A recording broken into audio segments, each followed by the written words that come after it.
Florian, first of all, thank you for doing this interview with me. It's a great honor to meet you face to face now, and thank you for your time.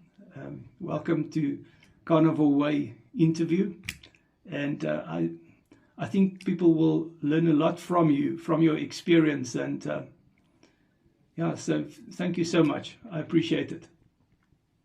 Well, thank you for having me. It really is an honor for me, really, because I am, in the end, an emerging carnivore only, and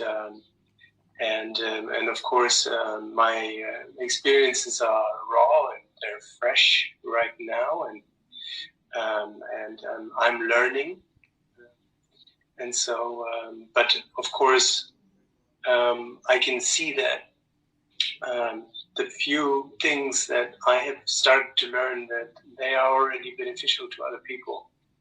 Yes. And people are engaging with my experiences, and that is incredibly wonderful and also very humbling.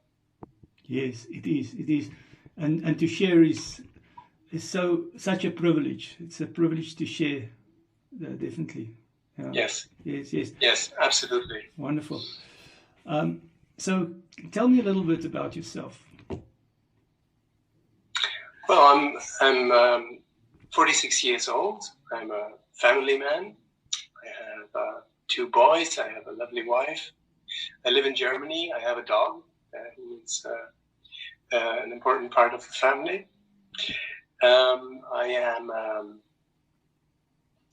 am, as I said, a manager in financial services, and so I have an office job where I sit all day, and a high stress job, if you want, and of course I had a history of all the good things that go with such a thing. So I had a life with a good income, but a terrible physical situation where you sit all day, you don't move, you're not outside, you eat badly, you don't eat well, and so progressively I got fat. I got seriously fat, and basically reached my peak at 122 kilos, which is something that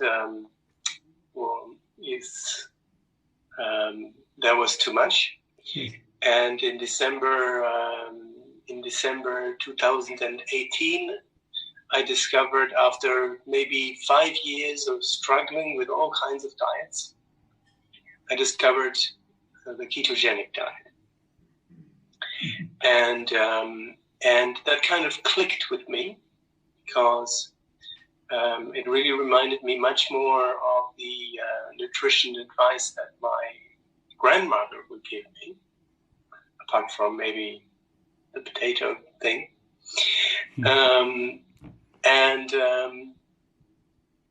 And so keto and I clicked immediately, and the weight started to come off.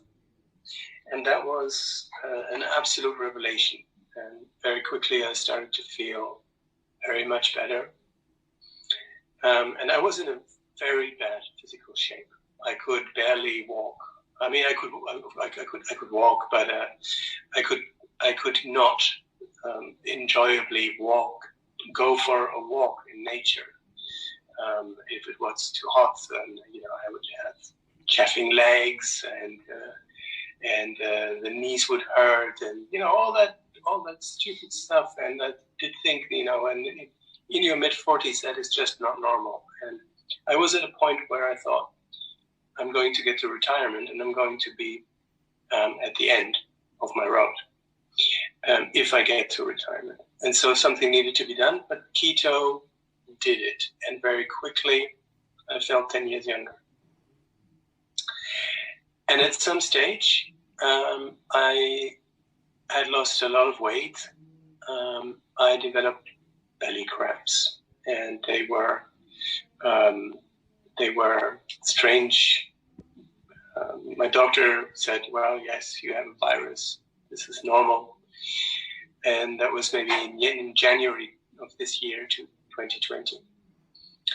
And they persisted. And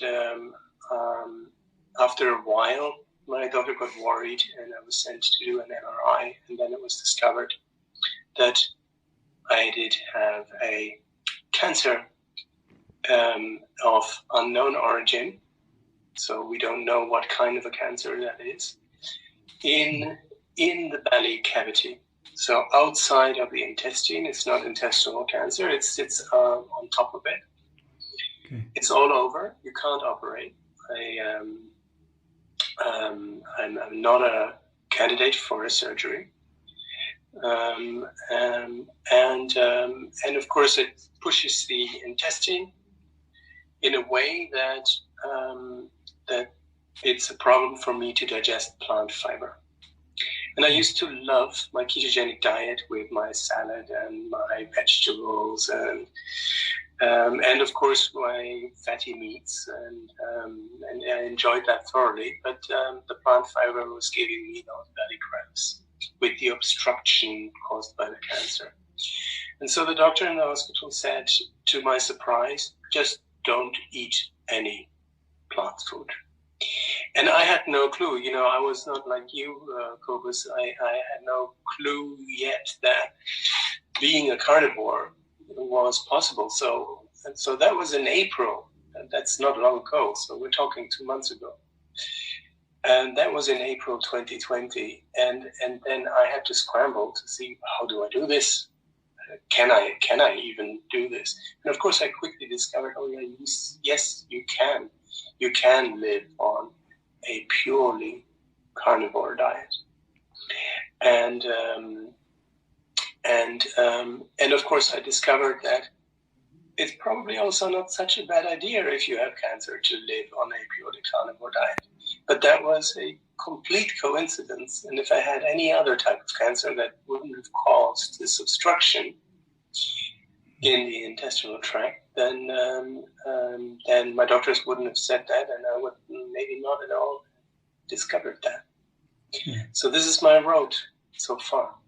Sure, that's very interesting, Florian. Yeah, but can I talk a little bit about your diet that you're following? I saw you made a video today about you bought a pig head and yes, some other meat stuff. That's very interesting. It comes to my next question that I wanted to ask. With the treatment that you are going on, you've got chemo, but yes. Are there certain types of food types that you should avoid, or what is the situation there with food types? My oncologist said, I want you to eat anything I want you to eat whatever, anything you want. And basically he suggests I should stick with a cake. I wasn't given any restriction in what I was going to eat. But of course, then as I was scrambling for information, I read Paul Saladino's book, The Carnivore Diet. And he's a proponent of a nose-to-tail approach. Mm. And of course, he kind of suggested that you want to include organ meats into your diet. You want to include a proper nose-to-tail approach. And of course, I'm a very curious person. And so I'm very motivated to discover things and be a bit crazy about these things. And you've seen the combinations of foods that I post. You're so very constant with your blue ball steak and fat, and I just go crazy with all kinds of ingredients and combinations. But that's who I am. It's the curiosity, and it kind of really plays into my hand to now discover to discover this nose to tail approach. It gives me something to think about, gives me something to be curious about, and that is part of the whole therapy somehow. I've got a plan with a pig's head. It's in the brine now, and in the fridge, and it's a whole discovery process. And in 2 days, I'm going to cook it, and you're going to see the post. That's going to be lovely. All right. Okay, now my next question that I wanted to ask you is, first I wanted to make a statement, and there's two things that I regret in my life, and the first thing is that I did not raise my children on a more carnivore-ish style diet, especially when they were little infants. In South Africa we have these small bottles of baby food. They call it Purity, and it's just fruit. It's just fruit and pumpkin and what. But we did not know better. I'm so sorry that I feed them that, and of course the grains when they are a little bit older, then you feed them the boxes of grain cereal, and I'm so sorry about that. But then of course the other thing I'm sorry about is that I did not myself start the carnivore way of eating 10 years ago. Yes. And is there anything that you would do different looking back? Absolutely. I feel this is the same for me. I look back now, and if I look back now, and in a way I had the elements in my hand already. I did already know for years that the agricultural revolution was probably not the brightest moment of mankind, that our health has maybe not improved since then. I did already know that, but I didn't put one and one together, and especially with children, it's difficult because they are under such pressures. Their sugar is pushed on them at every corner, and of course we are reinforcing. Also, I sit in front of my child, and I tell my child to finish his plate, and he can't eat anymore. But I still tell him. I didn't do it today, but yesterday I did. You have to finish your plate. I mean, but suppressing the healthy reflex of stopping to eat when you are satiated. Yes. And but of course now, and with the ketogenic diet, they have already noted a marked difference in myself. Okay. They've already noted, oh yes, our father has changed personality. My goodness. And absolutely. And then, Cobus, I'm sure you've felt the same. I mean, I am so much more patient today than I was when I was eating all those grains and all those starches. Okay. And of course that's been incredibly beneficial. And I so regret that I haven't always been like that, because I could definitely have been a more patient person. Yeah. Don't get me wrong. I'm not a monster, and I wasn't a monster. Yes. But it's nice if you are. It's nice for yourself, right? Yes. To have more mental strength. Yes. Yes. And so, yeah, I wish I would have discovered this much earlier. And also, for myself, for my children. And for every aspect, this permeates into every aspect of your life. You're better at your job if you're stronger mentally, right? Yes. Yes, so I really wish I would have discovered this much earlier.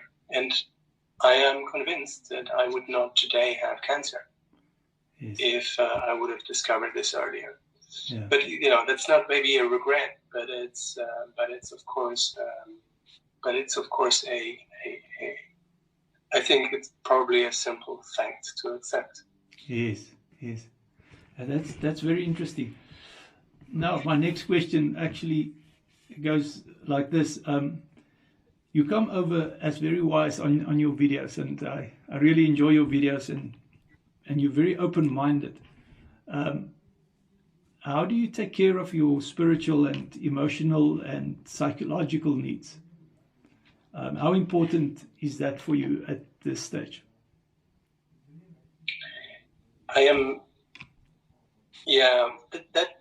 That was a question, I must say, that I found very interesting, and because I don't give this much thought. I think I'm quite blessed to be a positive person. I have a positive predisposition, and then I'm a curious person.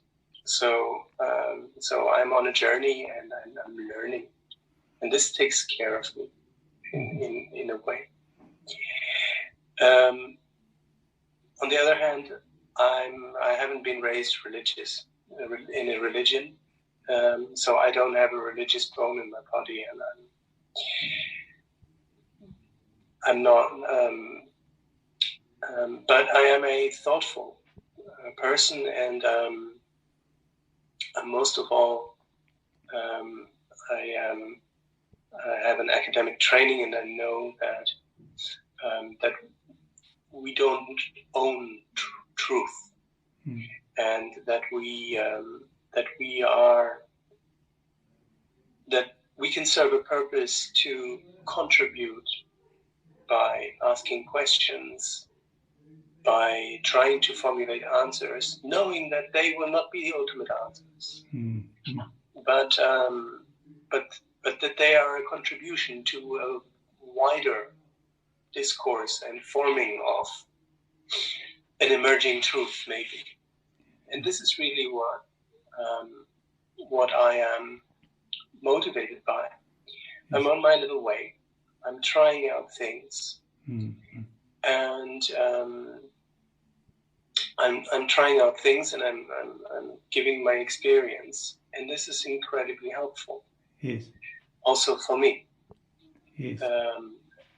It really is, and if this is all going to be the ultimate truth, we're going to see. We're going to see in a few decades or at some stage. But this is how humanity evolves. Yes. And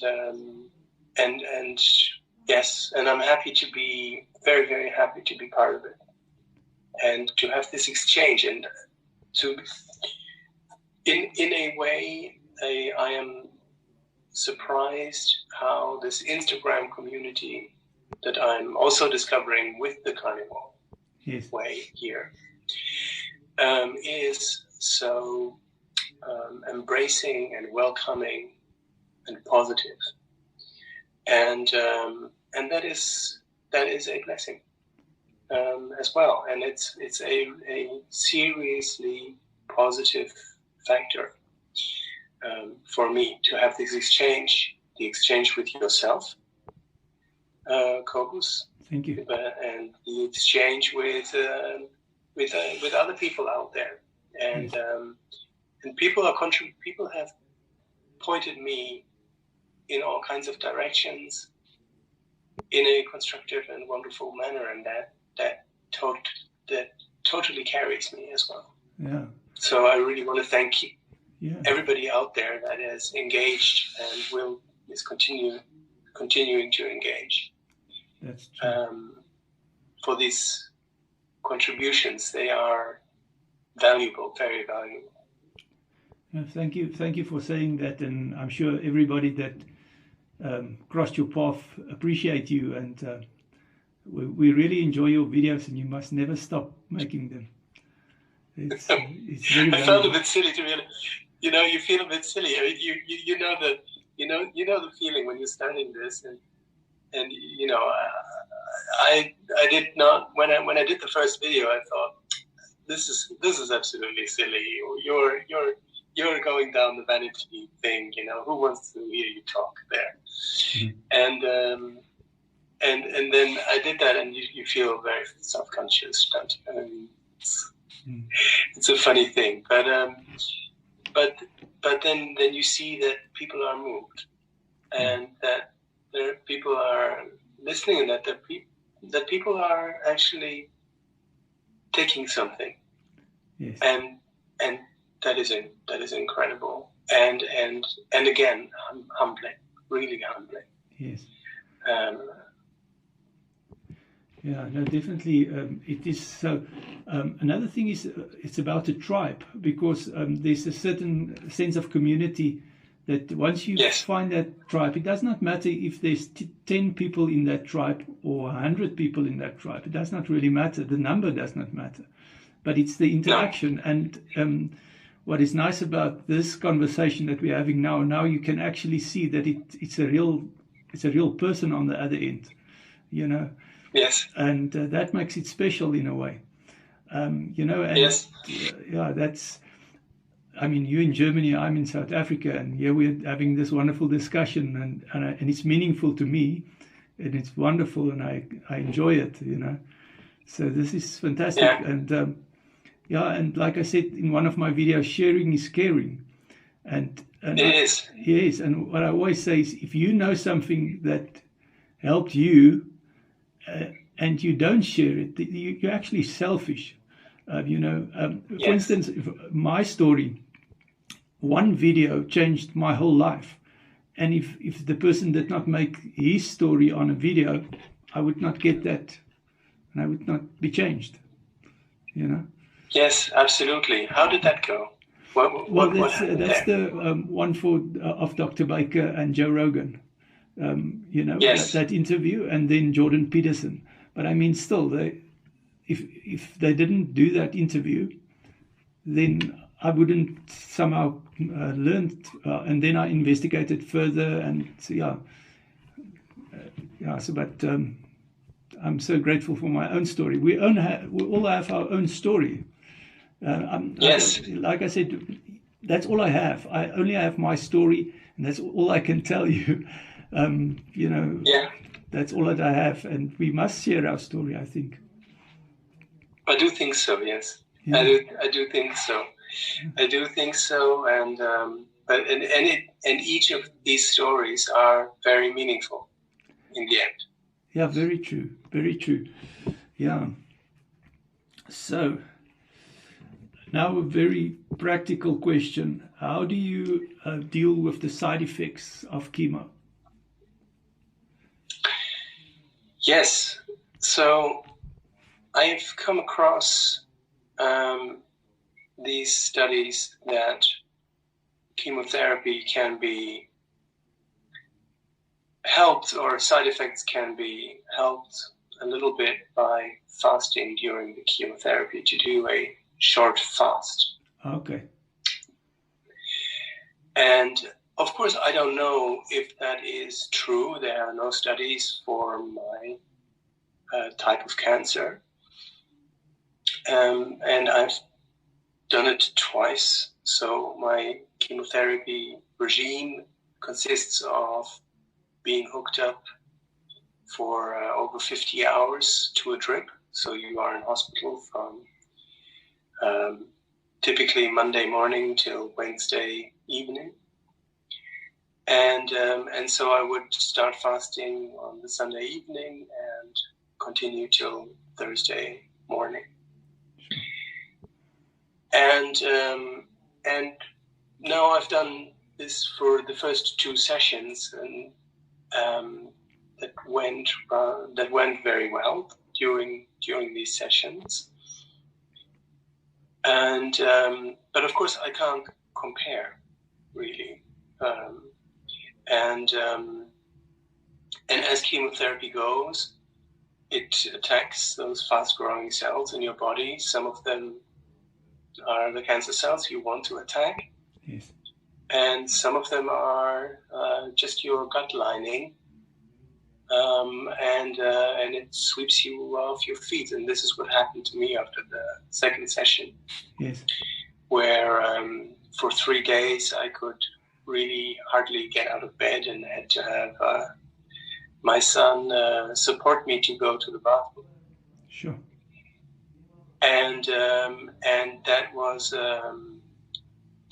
of course an incredible experience, but of course an incredibly tough experience. But of course, then I find out that all this time that I was lying in bed feeling extremely weakened by the chemotherapy, my body was still improving. My blood work was improving. And that is an incredible signal to me. And I can only say this must be this carnivore diet. I have experienced a degree of, I'm sorry to say, full disclosure, diarrhea as a side effect here. That should have sent me or could have sent somebody else into intensive care with dehydration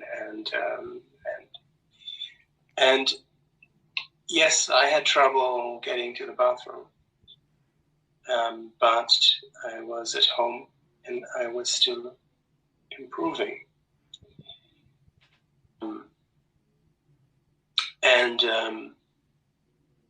And there is something very, very powerful going on there. Yes. And that kind of gives me so much motivation and so much strength to know I am doing the right thing for my body. I am doing what I can to support it. Yes. Through this. And chemotherapy is not a subtle thing. It's brutal. It's not sophisticated. It's sophisticated, of course. You know, we all want to believe it's sophisticated, but it's not. It knocks you on the head. Sure. And it's absolutely brutal. It's a force of nature, and I could never have imagined what that is like. And we've all known people in our families and our friends that had chemotherapy, and they've told us. But believe me, I had no clue. Sure. But now I know I'm doing the right thing for myself. Yes. To see me through this, and that's absolutely wonderful. That's wonderful, man. I'm so grateful that that the fasting is helping you so much, and the carnivore way of eating. That it's a huge testimony to the carnivore way of eating, and that's why I'm so glad that we can make this video, because I'm sure there are people out there that perhaps consider going the route that you are going, as an option. Yes, as an I option. hope so. Yeah, Florian, our time is running out. I'm looking now. We are limited to 40 minutes, so it's going to cut out in about 2 minutes. And okay. I still have a lot of questions, my friend. I wonder if we can schedule another meeting. Would that be possible?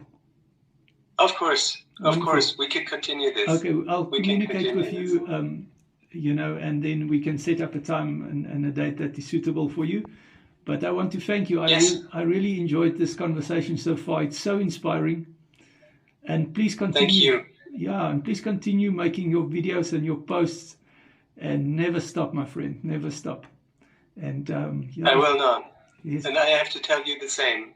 I really like your thoughtful carnivore thought of the day sessions. Thank you. They're a treat. I'm humbled. So I'll meet you on the interweb. Yes. Talk to you very soon. Take care. Thank you, my friend. Thank you so much.